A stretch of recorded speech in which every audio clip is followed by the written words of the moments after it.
if you're afraid to fail, in reality, you already failed because you're not going to try. If you're going to try new things, you will fail because you only need it to work once. Because the faster that you fail, you still have plenty of time to try another attempt to make it successful. And the more attempts that you have, you simply increase the likelihood of being successful. He was the founder of Waze. You may have heard of that company, which was bought by Google for just a mere 1.1 billion US dollars. And now, US multinational company Intel has confirmed that it's acquiring Moovit at a cost of just $900 million.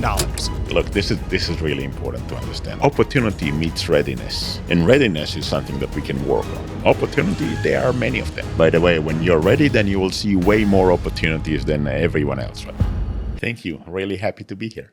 Thank you so much. Uri, on this podcast, the idea is to go through your story, but focus mainly on your learnings. So you can share with us key principles to business success and maybe your mistakes also. I took some prints of lecture. I watched it earlier of you, and I'll ask some questions of these later. But thank you so much. First question. Do you consider yourself someone who made more mistakes than the opposite? Of course. Yes?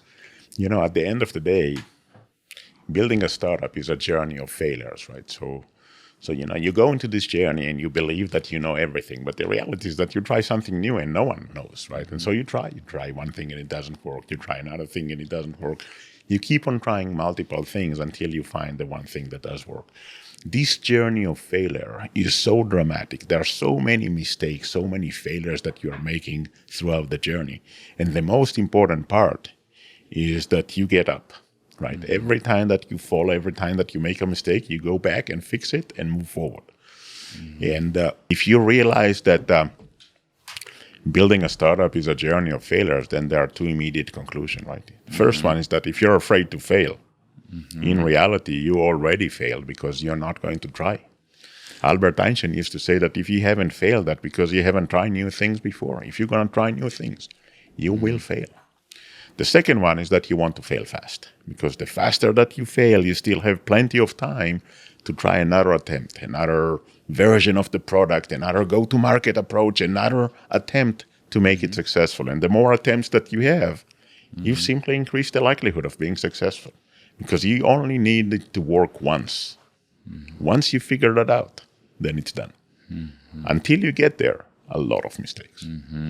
But when you talk about failures, and I had plenty of failures also in my life, what can you say that is deeper and maybe more technical about failures? Because do you think we should expose ourselves to all kinds of failures? Or are there some of the failures we must be like very afraid and should not go close to this kind of failures that maybe takes us out of the game? Is there any measurement of risk you use when you are thinking about trying something new, even though you can fail on that? So, you know, people will go into the entrepreneurship journey when their passion for change is greater than the fear of failure and the alternative cost, whatever the alternative cost is, right? And this is really important because you want to be passionate about what you're doing. You want to fall in love with the idea, with the value that you are going to create. And then you are less afraid. Then you are actually going to do that. Now, if there is one thing that I would like parents to teach their children, teach them to fail. Because this is how they're going to discover what makes them happy. At the end of the day, parents want only one thing for their children, to be happy. If they're not selfish, right? Yeah. Because if they're selfish, the idea is not to make the kids happy, but to be close, you know. But thank you so much for sharing this. And Uri, when you're talking about, how old are you right now? 59. 59. So when did you start your entrepreneurship journey? In year 2000, when I was 35. But I started Waze when I was 42. You know, my first startup that I was part of was doing mobile email back in year 2000. 2000. And turned out to be unsuccessful. Because of the timing, maybe? Or because of the model? You know, we thought that we had the right approach, but then BlackBerry came out and had a completely different approach, and their approach was better than us. Understood. So you started on your entrepreneurship with 30. 35. With 30. yeah. And what did you do from the 30s to the 42? So in the early phase of my career, I was a software developer, software engineer, and I was doing that mostly at a company called Converse Technology. So you might not remember, but long time ago, we used to have voicemail that when you get a call, that was answering the call on your behalf, and Converse was the leading of that space. And I started my career there as a software developer, and then I moved to marketing and product and business and so forth. And then you created Waze on 42, right? Yeah, I started in 2007 when I was 42. And how the idea came up? When the idea came up, the Waze was already as it is today, or it started as something very different and it started to evolve during the time? So the main thing remains exactly the same, right? So the vision that we had is of crowdsourcing traffic information, right? So the most important part is that the driver ahead of you on the road, they know something that is really, really important for you. And for them, it doesn't matter anymore, right? They stuck in traffic, you want to know that, right? And my eureka moment was somewhere in 2006 that I realized that really what I need is someone to be ahead of me on the road to tell me what's going on. But it was only in 2007 that I met my other two co-founders that we decided that this is what we're going to do. And the interesting part, Waze crowdsource everything, not just traffic information and speed cams, but the map data itself. So that was the magic of Waze. We crowdsource everything. And we started in 2007. We built the first prototype running on a PDA.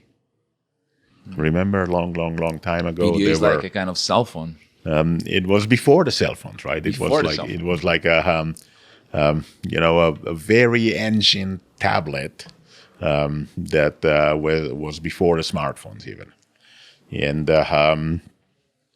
and we built the first version on that. And we just a second. When you say we built, it was like you were one of the people I didn't. coding. Even though that I used to be software engineer, my last line of code was checked in somewhere in 1996, right? So in 2007, I already forgot most of it. Understood. But the other two co-founders, they were the technical people, and they were the one that actually built. But a quick question here. Do you think your background on studying, coding, and all of that when you were younger helped you to at least manage the team, or it was irrelevant? So the experience that you gain is always relevant. Whether or not the experience is in the technological side or not doesn't make any difference, right? So I would imagine that you don't have software engineer background and you still built your company and it seems to be very successful, right? So it's not necessarily that the technological background is the one that helps you to become successful, but the overall experience does, right? Whatever the overall experience is, this is a lot. Okay. So you started Waze, and one thing you told me is very important, because the crowdsourcing information is the core and remain the core through the development of the application. Yes. But what is the journey like? I mean, you started thinking big, or you started with this little idea that had some excitement for you? Did you imagine it was supposed to be so big as it is today? So we did, right? Because we knew that we are trying to solve a very big problem, right? Traffic jams is a big problem, and it's a big problem everywhere, right? And usually startup that starts in Israel, they think global from the first day, right? Because Israel is a small place. And one of the challenges of the ecosystem here in Brazil is that you don't think global from the first day. You think about the Brazilian market, which is big. And then you end up with limited ability to growth once you utilize once you become a market leader in the Brazilian market. Growing outside of the market is then become harder. So you don't see a lot of global leaders coming out of Brazil, but you do see global leaders coming out of Israel or other small places, right? So small places have an advantage of thinking global from the first day. So we thought that this is what we're going to do. But the vision that we had initially is that we're going to help people to avoid traffic jams. This is not the most significant value of Waze today. If you would ask people, they will tell you that creating certainty is the most significant value. You know how long it's going to take you to get there. That's it. The fact that there is no faster way doesn't make any difference. You know how long. Yeah. This applies to myself. When I enter in the car, even though I know the way, I need to put the address in the Waze. If I don't, I started to become anxious.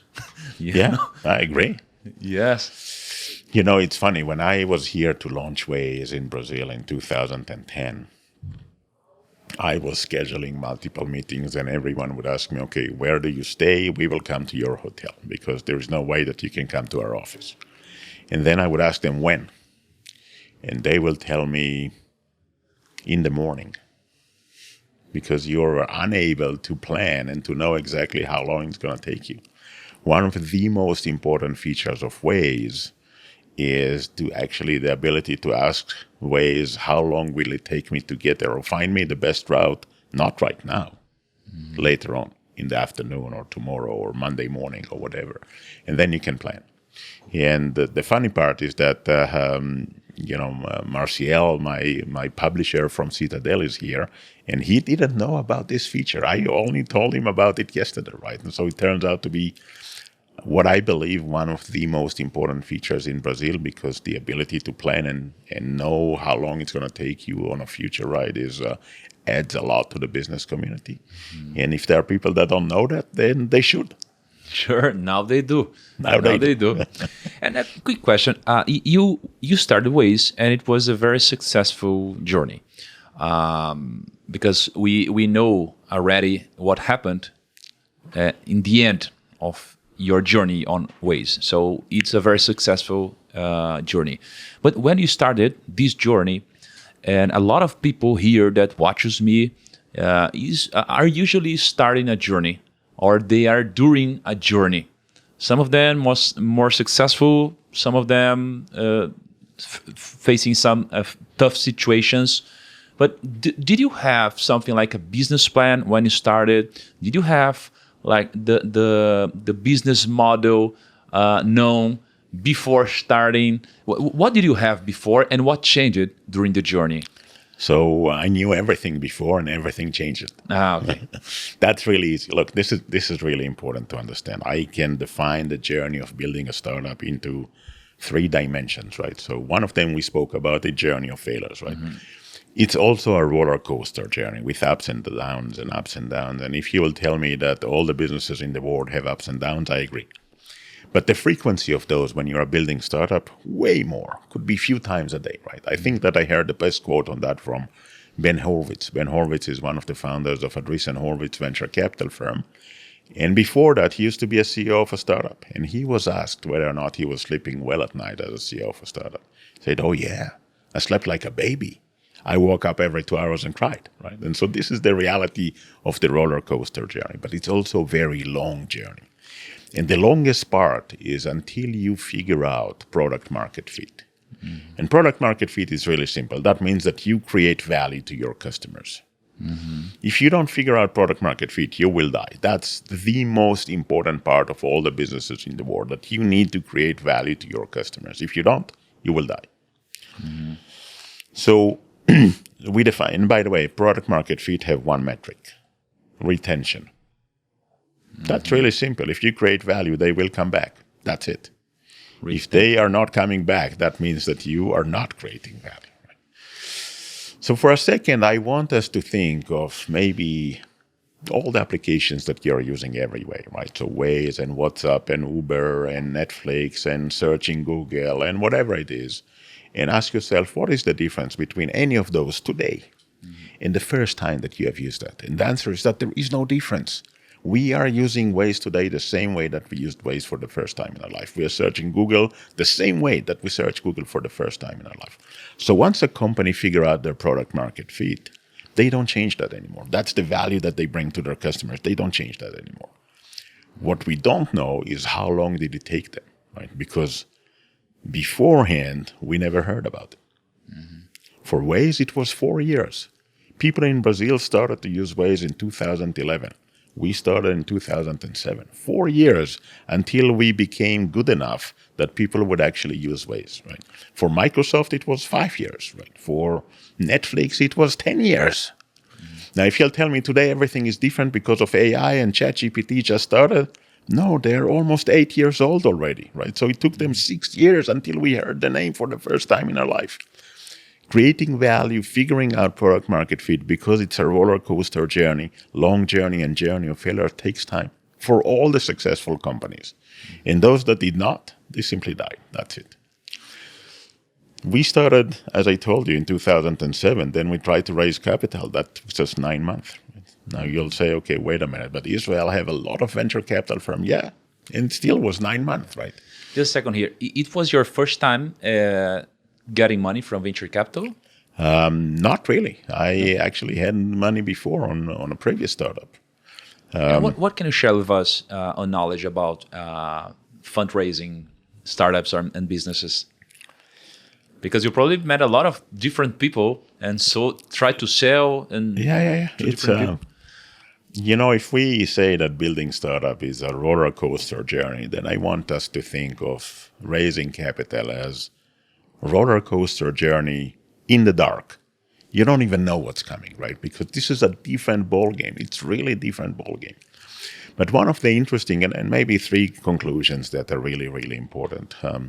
The first one is that after I sold Waze, I spoke with many of the venture capital firms and I asked them one very interesting question. After selling the Waze? After selling Waze. So I'm already very successful entrepreneur with the credibility of building a unicorn and so forth.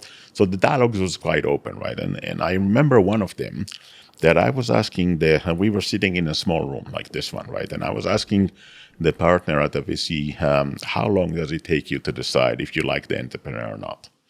So we're sitting in a small room, right? The guy is looking at me, looking at the door, looking at me again and says, before they sit down, right? So this is how fast it takes us to establish the first impression. Now, if you say, no, it doesn't make sense. Okay, how long does it take you to decide if you like a new candidate or not? Seconds. You go on a date. How long does it take you to decide if you like the date or not? Seconds. And then you might allow yourself a few more minutes to either let the first impression solidifies or to change that. Now, if this is the case and you are going to pitch, then you need to start with the strongest point at the beginning, whatever it is. And I don't care what it is. If this is about the team, then start with that. If this is about the size of the problem, start with that. If this is about, I don't know, whatever it is, start with that. Because by the time you'll get there, it might be irrelevant anymore. They already made up their mind. So this is the first one. The second one is that I spoke with many investors that made seed investment, right? So the first investment into a company.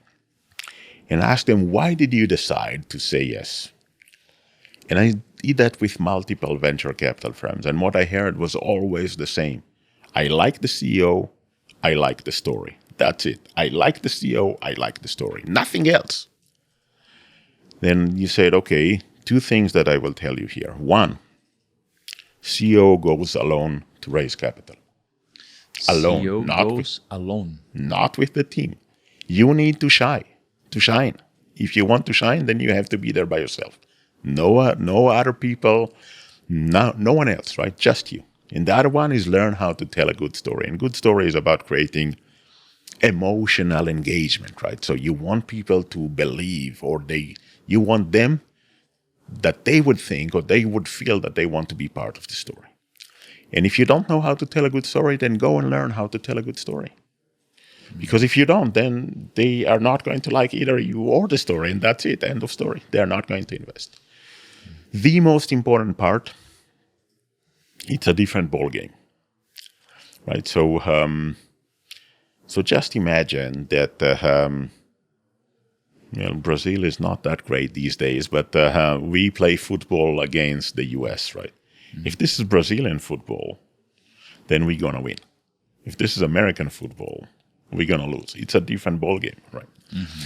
When you realize that this is a different ball game, and I actually have 2 chapters about fundraising, right? In my book, there are 2 chapters, 5A and 5B, because it's so complex.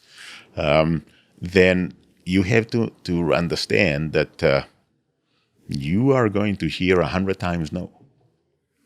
And it's not that they know better than you. This is the model, right? This is the model. A venture capitalist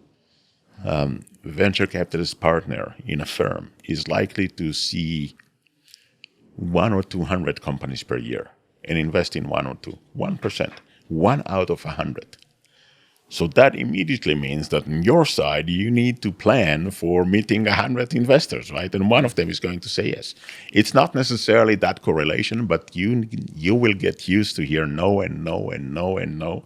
And trust me, it's frustrating and discouraging. And you need to keep on doing that. Yeah. Something I learned very recently is that the more no's you get, the higher the profits. Because, for example, I'm selling through my phone. And I make 100 calls a day. And then I increase the price by 100%, for example. I'll probably hear more no's. But I probably won't sell 50% less. Probably. Not for sure, but probably. So the more no's, the more profits. And when you're pitching, the more pitches, more yes you have. Agree. So this is really, you take the examples of you selling a product, right? The conversion ratio of a phone call when you are selling a product should be about anywhere between 25 to 35%, right? So this is good sales pitch. Good sales pitch, good salesperson would have this conversion. In fundraising, it's 1%. 1%. This is something new to everyone, right? Because just imagine, think of the following, right? So you go on 100 dates and everyone tells you no, right? If this is the ratio, then that will be end of humanity, right? Because we will simply stop, right? But entrepreneur, the most important behavior of an entrepreneur is never give up. Never give up. No matter what happens, you keep on fighting uphill, downhill, under severe conditions. You never give up. But here's a question. When I think about never giving up, my reflection is it may depend on the direction you are aiming for. Because if I don't give up, but I'm on this direction and I have this wall, doesn't matter if I don't give up because there's a wall in front of me. Then what you're saying is that you will die. Yes. Yes. So do you think how to know for sure we are on the right direction for having the courage and resilience of not saying no, I don't stop? So 2 things. One is it's hard. It's super hard, right? And people ask because me, you may be crazy. For example, you made something nobody heard of before you made. Yeah. So how to know it can be a good thing? And so the first thing is that you look at the top 10 companies of the world today, and all of them started recently, right? So the oldest one is Microsoft, and it's almost 50 years old, less than 50 years old, right? So this is really important, right? Entrepreneurs are the ones that are creating the change. And part of it is that they never give up, and part of it, some might have died during their try, right? But I think that there are 2 factors here. One is the journey is about value creation. By the way, the name of the book, Fall in Love with the Problem, Not the Solution, is coming from the value creation. The simplest way to create value is solve a problem. So if you want to start your journey, I would say start with a problem. Think of a problem, a big problem, something that is worth solving, something that the world will become a better place if you solve it. And then you ask yourself, so who has this problem? Now, if you happen to be the only person on the planet with this problem, you know what, I can recommend you a therapist. Way faster and cheaper than building a startup. But if a lot of people actually have this problem, what you really want to do next is go and speak with those people and understand their perception of the problem, and only then start to think about the solution.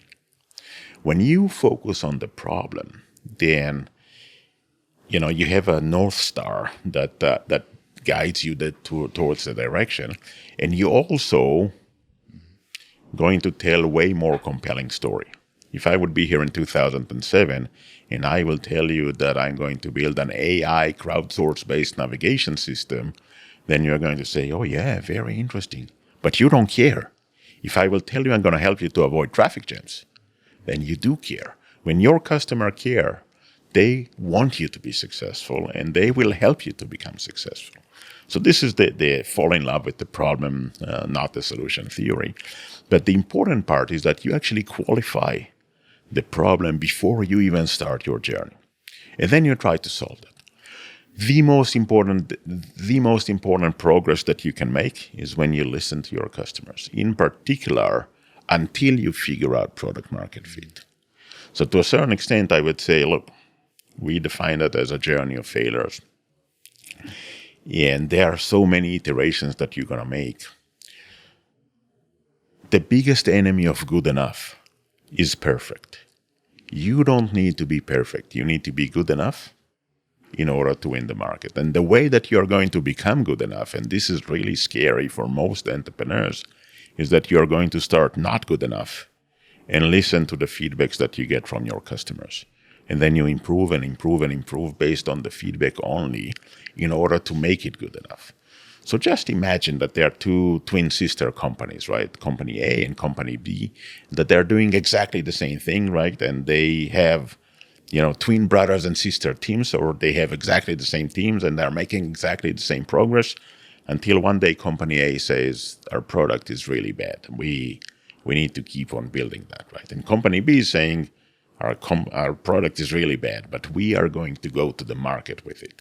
From this point on, Company B is making way faster progress than Company A and way more likely to win the market. Now, when I tell that to entrepreneurs, occasionally they will tell me, oh, you don't understand, our product is really bad. It's embarrassing, right? We're going to lose all of our customers. And I will tell them, wait a minute, you don't have customers. We're going to hurt our brand name. No, you don't have a brand name. You will have a brand name once you become successful.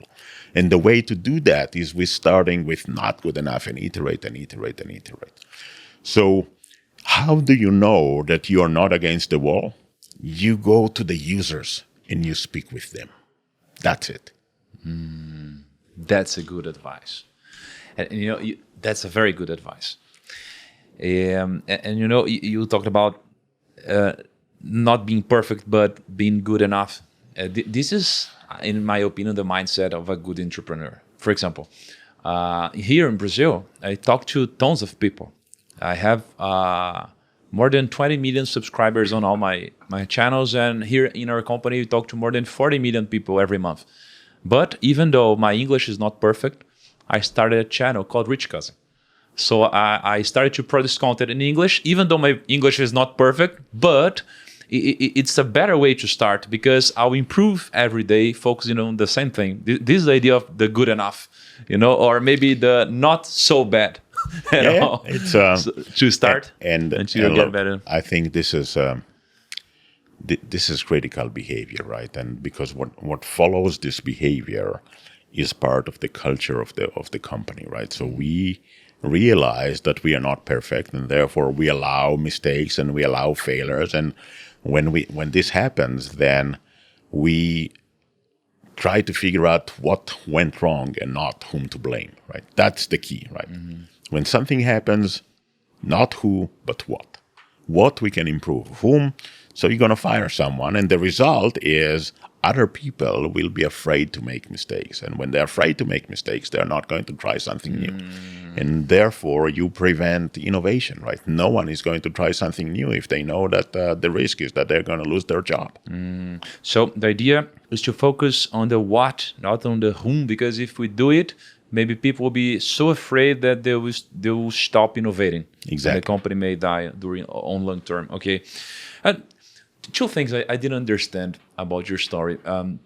First, when you're talking about falling in love with the problem, and you were telling us about the traffic problem back on the days Waze was created, How did you manage to know this problem? This may be empiric, but did you make any research? Did you talk to any customers like on the streets or the friend? Did you make something more scientific? I don't know. So the scientific approach is go and speak with 100 people.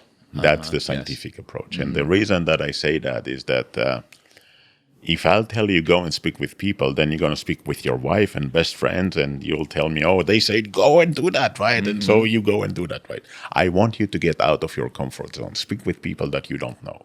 So when you think about 100 people, then you start to speak with people that you don't know, and that allows you to qualify. You don't really need to speak with 100 people, because after 10 or 20, you will have either the conviction that this is not into the right directions, and or this is the right direction. And by the way, I can help you out to sort those answers, right? So if you tell someone, okay, this is the problem I would like to address, what do you think about this problem? And they will tell you, oh, I know someone that has this problem, this is not good. But if they'll tell you, no, this is not the problem is, and they will give you their version of the problem, this is good. So the qualification is about listening to what they tell you, right? And in most cases, what you will see is that it will allow you to understand the problem better and what is it that you need to solve.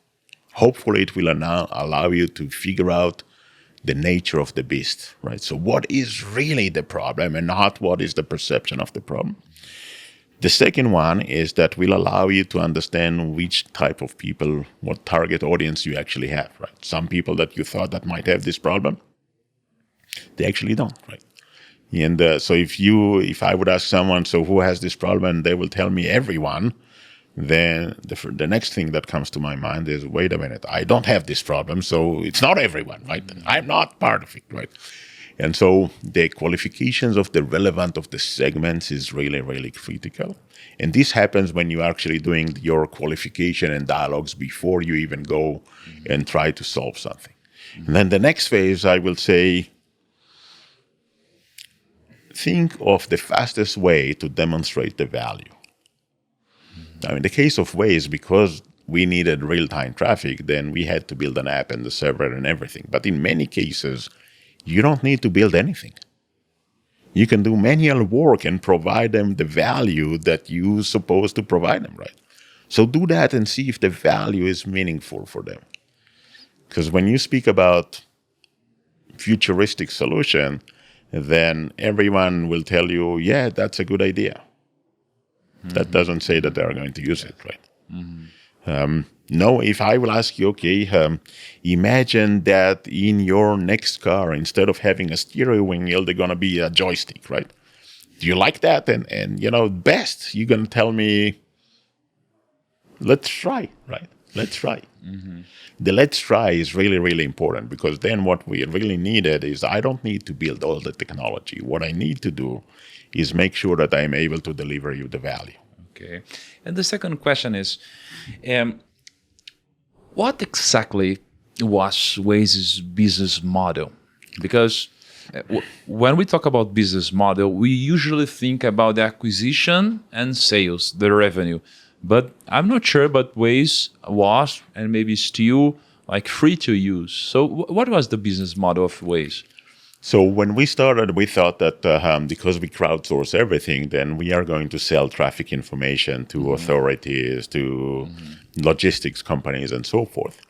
Eventually, we ended up with an advertisement model, and Waze has the right, the right use case to build advertisement model. Right? For advertisement model, what you need is a lot of users, high frequency of use, and long durations of use. Waze has all of them. So it's right for advertisement. If you don't have all those ingredients, then advertisement is not the right model for you. But when we started, we didn't think that this is going to be the model. We only figured that out later. And I think today there is no advertisement anymore. I don't know what happened, but I left Waze 2013, so 11 years ago, just after the acquisition, so I can build more startups, and this is what I was doing since then. And I think this is this business model was working beautifully for Waze. It was Not in 2013, but over the years, it turns out to be very profitable. Okay. Look, you have to have business model in mind, right? You cannot go and say, I don't know, I'll figure that out. Because you will not be able to raise capital. They want to think of you as someone that think about the business as well. Now, to a certain extent, I would say if you create a lot of value, you will figure out a business model. Mm-hmm. Okay. Do you have any wisdom to share with us about being diluted as a founder? Because when you start a startup, I see some people doing it wrongly because they start being diluted very early, and then they have little equity left to dilute a little more. Do you have some knowledge on that topic for us? So we were heavily diluted, right? From the start?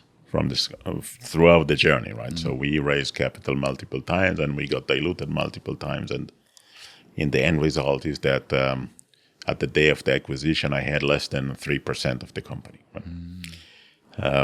And then, by the way, and then you pay taxes, and then you get divorced, and then you end up with way less than what people would like to think that you actually have. But the important part is, in most cases, what will happen is that if you get severely diluted into below a certain level, then you will get re-up of options or equity in order to compensate for that. So if there is an assumption that you are not going to be diluted, then you are wrong. You need the cash in order to make it successful. The most important part is making it successful. The dilution will come anyhow. And if you will get diluted below a certain level, then hopefully your board will make sure that you're being compensated. And if not, then you will negotiate that. Mm-hmm. Yes. I have some friends that when they sold the companies, they had like less than 3%, less than 5%, 1%. And what they say is they kind of regret it. But on the other hand, they say they wouldn't be able to make the business grew as it grew. So it's kind of, I don't know, at least you developed a brand. Now you have like a good brand. You are the founder of a very successful company, a billionaire company. And I'm talking to you as someone who is positioned as a student. So I'm loving to develop myself hearing from you. But you got a lot of positive things. And you wrote a book also. And I want to ask something about this book, because it's called Fall in Love with the Problem and Not the Solution. And you told us a little about what you mean by that. But how's the book like divided? Do these have some parts, different parts? Do we talk about the problem, only how to find the problem, or how is it divided? So so I'm an entrepreneur, right? No doubt about it. I built multiple companies, but I'm also a teacher. So I feel equally rewarded if I build stuff myself or I guide someone to build it. And when I wrote the book, that was fulfilling my destiny as a teacher, right? Sharing my know-how of how to build unicorns, how to build successful companies. Steve Wozniak, co-founder of Apple, called that the Bible for entrepreneurs because it deals with all the aspects of building a startup, right? From the introduction is from Steve Wozniak, right? Yeah. The foreword is from Steve Wozniak, and when I sent him the first chapter to read, he told me, I wish I had that when I started. So it actually, in that sense, it's the Bible, right? It's the whole process from thinking of ideas, qualifying ideas, into understanding user, fundraising, product market fit, finding business model, growth, going global, selling the company. So all the different phases are covered in the book. And for me, this is like, sharing the know-how. And at the end of the day, there are not a lot of people that build unicorns. There are only 64 people that have built 2 unicorns. 64, yeah. That's what I heard. Congratulations. And you're building your third one. I'm building my third one and hopefully the fourth one and so forth. I'll speak about that in a second. But very few of those are also teachers. So what I share in the book is the know-how, and not just a theory, right? This is how you do it. And what I had in my mind is to help entrepreneurs to become successful, to help business people to become successful, to help everyone to become successful, right? So for a second, I would say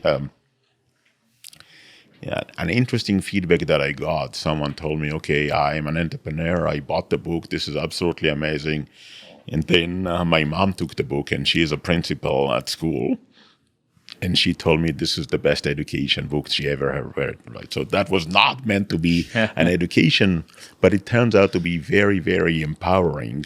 And I'll tell you, a very simple example, right? One of the chapters in the book called Firing and Hiring.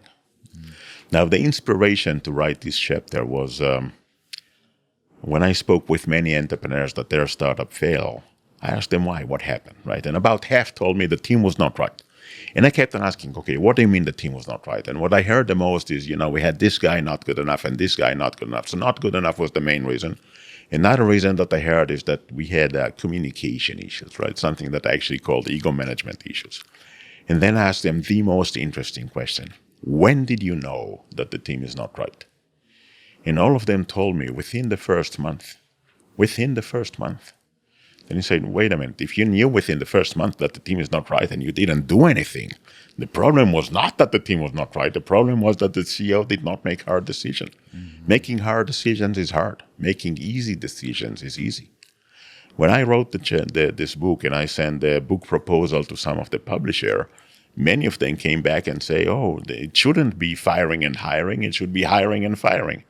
And I said, no, firing is a hard decision. Hiring is easy decision. First of all, you have to learn how to make these hard decisions. Because at the end of the day, if you are a great hiring manager, you're still going to have hires that you don't like. And so you will need to deal with those that you don't like for the following reason.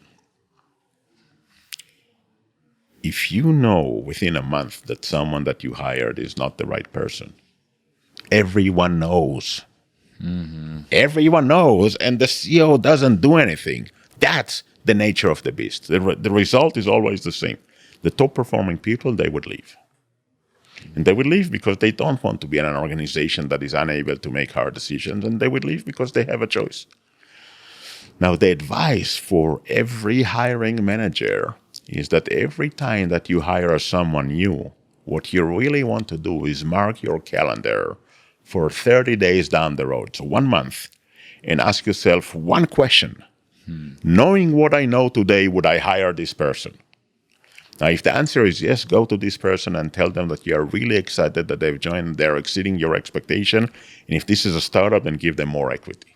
But if the answer is no, fire them immediately. They're already set on a trajectory of not being successful. And they create damage not just to themselves and to you, but also to the rest of the organization. Making hard decisions is hard. Making easy decisions is easy. Now, you'll tell me this is for startup. Absolutely, this is for startup. This is perhaps the second most important behavior of successful CEO of a startup. The first one is resilience, right? So never give up.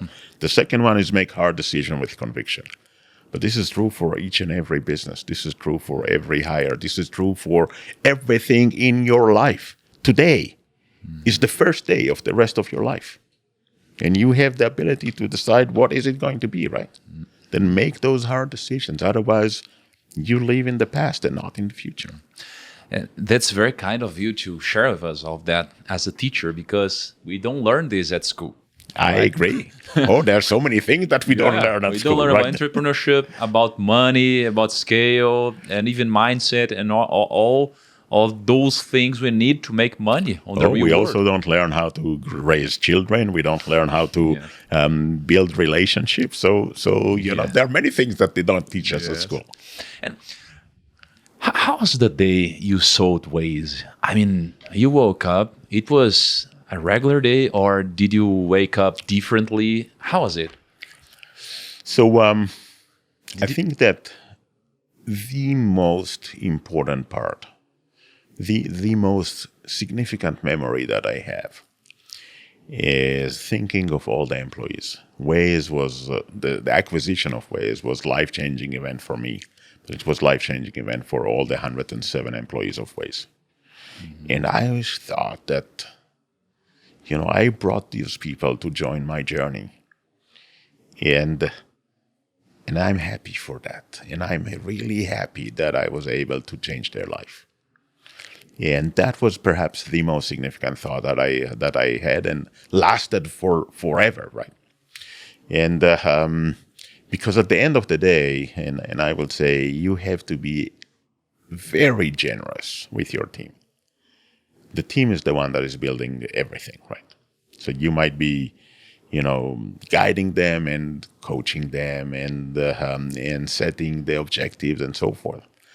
But the work is being done by the team.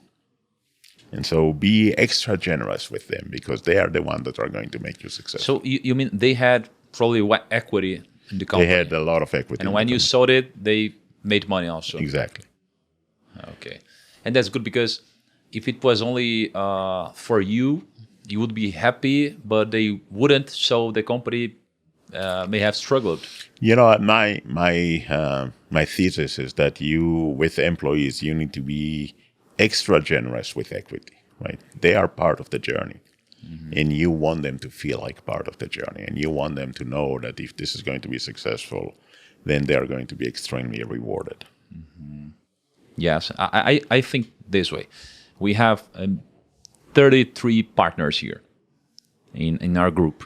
And some of them started the journey with me, and some of them reached high levels. They would never think about it. But I'm happy, and they're happy with me. That's very important also. So I want all of your employees to have equity. Me too, but now this depends on them. But we created the possibility of this happening. It's culture and results. If we have culture and results, doesn't matter the time, they become partners. Yep. We created this partnership program I'm very happy with. And Waze was not the only successful startup you created. You created a lot of startups and bought some maybe after Waze. How was the journey after Waze? So I left the day after, right, in order to build more startups. And the next unicorn that I built was Moovit. And Moovit is the Waze for public transportation. But I have... And you created afterwards Waze, like the same year or... we started that in beginning of 2012, right? So that was before and then I was, coaching the CEO and mentoring the CEO. But what I have since then is a method of building startups, right? And that method is very unique for me because I engage with those startups before they even start. And I guide them and mentor the CEO. And that's, using my experience as an entrepreneur and my teacher personality to mentor them, coach them, and help them to become more successful. So I've built dozens of startups since Waze. Some of them turns out to be unsuccessful. Some of them died during COVID because of the challenges that we had. But most of them are actually on a path of being successful. One of the things that I'm doing now in Brazil is actually I'm building an investment vehicle that I call that the Double Down Fund that is going to invest in my companies, right? In those that are going to become successful, that we are looking at them and basically say, okay, these are very likely to become successful. I'll give you some examples. Pona is one of my more advanced startups, and this is the one that I started. I actually left Waze in order to become active at Pona. And what they do is they help American to retire richer. Now, the challenge with retirement saving, it's a global challenge, right? When you are young, you don't care. And when you become older, it's too late. Because you really need to start saving and investing into your retirement from your first job, right? As early as possible. And then what you need to do is actually invest in equity, right? So S&P 500 would be a good way to do that, right? But most of the retirement saving plans, the default is not good, right? The default is like money market, right? Or something that is not going to have enough of return that will allow you to retire with enough funding. And what Pontera does is help that, right? So in the US only, and this is huge market, $15 trillion market, and so we are the bridge for better retirement in that sense. By the way, we started it differently. We call that FeeX, and then we focus on financial fees, and that people didn't know that they're paying them, and then we evolve, and this is where we are today. Some more startups, Fairfly, that deals with biggest secret in travel industry. What happened to airfare after you book your flight? Now, no one knows because no one is comparing prices after they make the reservations, right? But the airfare is going up and down all the time. It's going up and down before you're making the reservations and keep on going up and down after. So if this is the price that you paid and this is cancellation fees, when the price drops here, you are leaving money on the table. You can actually rebook the same flight at a cheaper price. Now, if you think about it from an individual perspective, it's one thing. But for a corporate, we can save 10% of the travel budget. And that goes directly to the bottom line. So this company is very successful, and have many of my companies are now exactly at the point of time that you will say, okay, this is where I would like to invest, right? Because product market fit is already demonstrated, $10 million of revenues, profitable, doubling the business year over year, exactly where companies are set to take off, right? And so, and this is, by the way, why I'm building the Double Down Fund in order to invest in those companies today that are set on a trajectory of being successful. I'm not going to speak about all of my startups, but we can spend the whole day on doing that. But let me question something. As you just told me, there are somewhat between 60 to 64 people that made 2 unicorns, right? And you are one of them. So we can say it's luck, or we can say you have something different. And when we're talking about yourself, I know it's hard to talk about yourself, but in your opinion, or in the opinion of others close to you, what usually you do different? I mean, what kind of mindset and habits do you have that makes you do things differently or think differently on your business? Because there are 2 unicorns, and as I can see, more to come. Yeah, so you're right. Mindset and habits, what do you have differently? Or not differently, but what are those? So, it's interesting because I remember that after Moovit acquisition, someone came to me and said, look, I don't know if you have a method or you are a lucky son of the beach, and I don't care, I'm going to invest with you, right? So luck is good, right? And I think that what I heard, one of the stories that I heard is about Silverstein, which is the real estate guru of New York today. And he was building a World Trade Center and pretty much everything on the Hudson River. So he's really successful as a real estate. And he was asked how he becomes such a successful real estate developer. And he said, tell you the truth, this is 85% luck and 15% skills, right? And then he was asked if he can change one thing, what exactly it's going to be. And he said, I'm going to replace the 15% skills with additional 15% luck. So luck is always good, right? No one is complaining. But for me, luck means that opportunity meets readiness. And readiness is something that we can work on. Opportunity, there are many of them. By the way, when you're ready, then you will see way more opportunities than everyone else, right? I think that there are few behaviors that I have that makes that work better, right? So, and part of it is accepting the fact that we don't know. Now, if we don't know, then what we need to do is try. Right. And when we try, then we will discover, right? And so if someone will come to me, okay, this is my go-to-market plan, then I will tell you, okay, this is your list of experiments that you're going to make, right? Because when you think about them as experiment, then you say, okay, what I really want to do is qualify or disqualify. I don't care if I qualify or disqualify, but as long as I do it fast. So moving fast is about accepting the fact that we don't know.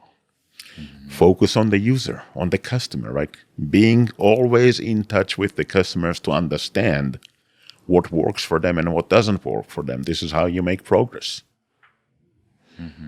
And so it's the method of allowing you to try and error and move fast that is increasing the likelihood of being successful.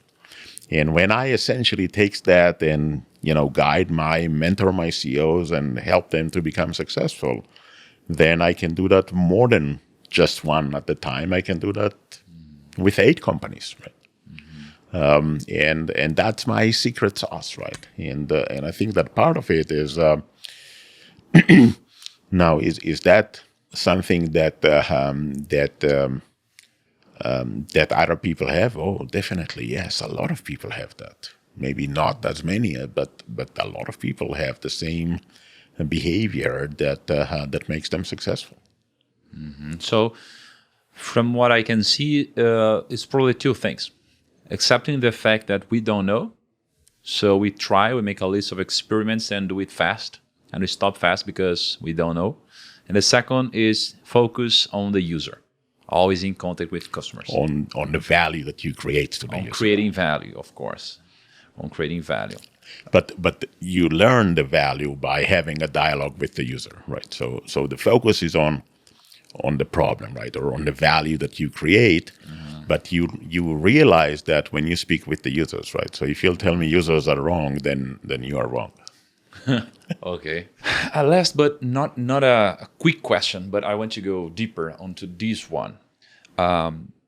Is on key principles that should guide an entrepreneurial successful journey.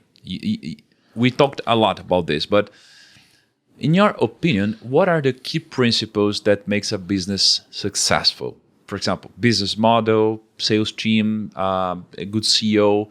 Can you list some of the key principles that comes to your mind, and then we may dive deeper into some of those? Resilience, making hard decisions with conviction. Listening to customers. So by resilience, you mean making hard decisions No, with resilience is resilience, right? This is never give up, right? Making hard decisions with conviction. Listening to customers. Or understanding your customers or your users. I actually have a very good story about that. And probably agility, right? Because in particular, when you're building startup, and this is really the difference between startup and in a corporate, right? So in a corporate, you know what happens, right? So this is my product, this is my sales, the sales process or pricing model or whatever it is, my business model, this is my growth strategy. I know everything. In a startup, you know nothing, right? You have a vision, and then you need to figure out product market fit, and then after that, you need to figure out the business model, and after that, you need to figure out growth. And all those journeys, each one of them is going to be a long roller coaster journey of failures. But moving from one phase to another phase, it's really challenging because everything that was important up until now is not important anymore. Now we focus on the next part of the journey. So moving to the next part of the journey is something that is really dramatic in a startup and not that important in a corporate because we don't have that. One of the things that, as I mentioned earlier, Steve Wozniak wrote the foreword to my book. I met Steve Wozniak for the first time about 10 years ago. We spoke at a conference in Guatemala. And the organizer of the conference, we were both keynote, so I think that he was opening and I was closing the day, or maybe it was the other way around. And the evening before, the organizer of the conference arranged for a dinner. And so I went to the dinner with Steve Wozniak. Now, we have to realize that when I grew up, Steve Wozniak was my technological guru, right? He was the technological guru of the world. And also for me, and that was an opportunity for me for the first time in my life to meet my guru. And, I know that this is dinner, but the only thing that was matter for me is actually to have a selfie with him. So I took out my iPhone. And I was lucky to have an iPhone. And with the iPhone, when you take pictures, you can click here. But you can also use the volume button right here. And this is exactly what I did. I did a selfie with him like that. And I used the volume button, and he said, finally. And I said, finally what? I said, finally someone using it the way that I meant it to be. Now you think about it and you say, okay, what exactly is that? But the iPhone was an evolution, right? An evolution from a PDA and smartphone and digital camera. This is how we used to take pictures with digital cameras, clicking right here where the volume button is. So it made perfect sense, except the fact that people are using it differently. Now, I do that occasionally when I have a lot of audience, and this is maybe a question that you would like to ask your audience. When you're using Waze, Waze guides you to your destinations in two different ways, right? So it shows you on the screen which turns to make, right? But it also guides you via audio, turn right, turn left, and so forth. And then I ask the audience, if you are watching the screen, raise your hand. And about 70% of the people are going to raise their hand. And I ask them, okay, if you are listening to the audio, raise your hand. And then I have about 25% raising their hand. And I ask them to look around you. You don't know that there are other people that are using it differently. And to be frank, you don't care. And now you do know that there are people that are using it differently, and you still don't care. But if you're building the product and you don't know how your product is being used, then you're building the wrong product. And there's only one way that you can find that out. Watch the users. You have to be out there with the customers, with the users, to see, not only to speak with them, but to actually see what they're doing with your product and how they perceive the value, because this is what's going to make you successful. There is a chapter here that calls sample of one, right? Sample of one.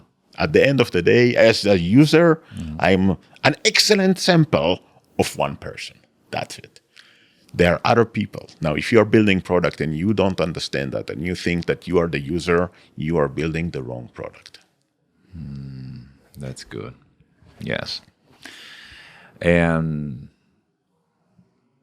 you told us about hard decisions, and of course they're always hard to make.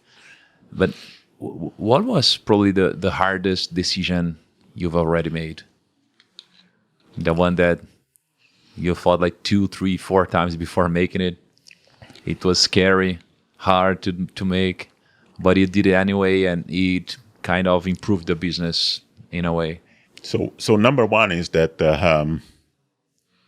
when you choose a path, you don't know what it would be like if you will choose a different path, right? If people would ask me whether or not it was the right decision to sell Waze back in 2013, then I will tell you they are right decisions or no decisions. Because when you make a decision, you don't know what it would be like if you will choose a different path. If you will tell me, oh, Waze today would be worth way more than $1.1 billion, absolutely it is. But what we don't know is whether or not it would become what it is today without that decision back then. And so this is really important. There are right decisions or no decisions. Now, in most cases, we do know what is the right decisions. We have our gut feeling that tells us, okay, we should do it or not. Gut feeling, by and large, taking all the experience that we have into a single moment and making the decision. And in general, it's accurate in about 75 to 80% of the cases. So trust your gut feeling in that sense. Now, if you have no clue, then you don't have gut feeling, and then you don't know.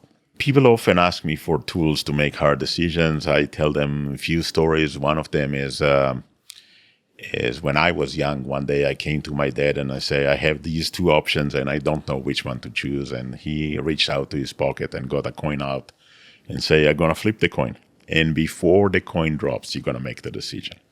So forcing the gut feeling is a good idea, right? I did that recently with one of our children. We have 7. And she was actually in a position that she was struggling whether or not to choose A or B.